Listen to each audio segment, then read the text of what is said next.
But strangely, at this moment, I am actually feeling quite relaxed. Hey.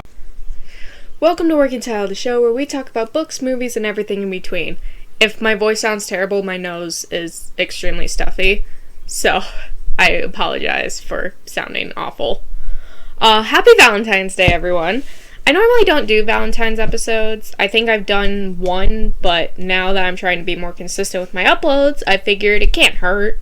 That's why I decided to review Two Night Stand, the 2014 rom-com about two people on an online date who are trapped together by a blizzard, which is very relatable to any of my Midwest audience who knows how fucked we get in February. I swear to God, Mother Nature hates love. I actually don't have a fun anecdotal story about this movie. I needed a movie to review and was searching the romance tab on Tubi. It was directed by Max Nichols, whose directing credits are mostly music videos, including the video for Every Time We Touch. So, did anyone else, grow up on that song? I have so much nostalgia for that song, because it used to be on CDs that my parents had burned for me when I was a kid. But reviews are semi-mixed when it comes to this movie. Currently sitting at a 6.3 out of 10 on Tubi, majority of those being 7 or 6 stars. It also has a Rotten Tomatoes critic score of 38% and an audience score of 45%. So, what's this movie like? Let's find out together. Spoiler warning for Two Night Stand.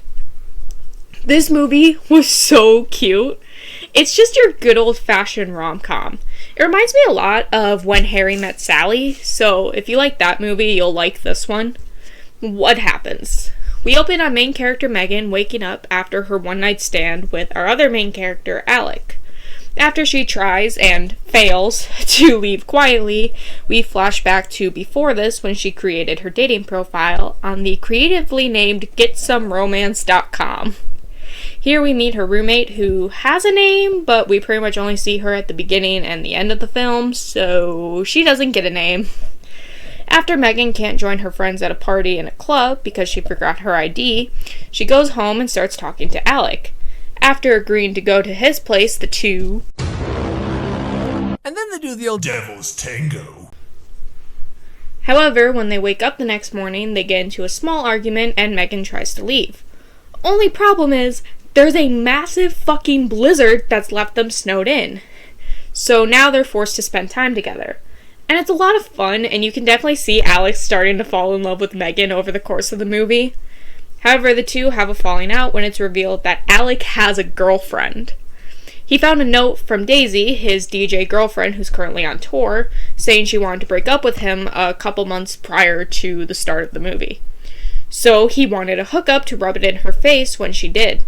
This obviously upsets Megan, so she leaves, the snow finally stopping enough for her to do so. Now, this next part gets kind of wild, so bear with me here. Earlier in the movie, the two of them had broken into his neighbor's apartment so they could steal their plunger. It's this whole convoluted thing where, Megan, clogs his toilet with some magazines, and he doesn't have a plunger because he let his friend borrow it. So they end up breaking into the neighbor's house so that they can use his toilet because it's clogged. It's wild. But Alec got Megan arrested for the break-in and with the intention of bailing her out so that he could apologize and talk to her. However, when he goes to bail her out, she refuses to leave, so her friends have to bail her out. But I guess Alec just hung around, and he gives this speech about how he loves her, so he takes his number, and the movie ends with her calling him, and the two of them ending up together. That is also, a really cute scene, but I'm not going to tell you what happens in that one, because I want you to watch this movie. So that was Two Night Stand. I really like this movie. It is just a fun, back-to-basics rom-com, and I highly recommend that you watch it yourself.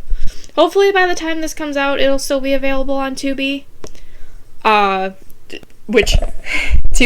have this whole, segment written out. I'm not gonna read it. Tubi, I want you to sponsor me.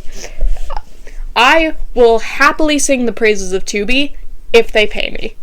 So, all this to say, please sponsor me, Tubi. I love you.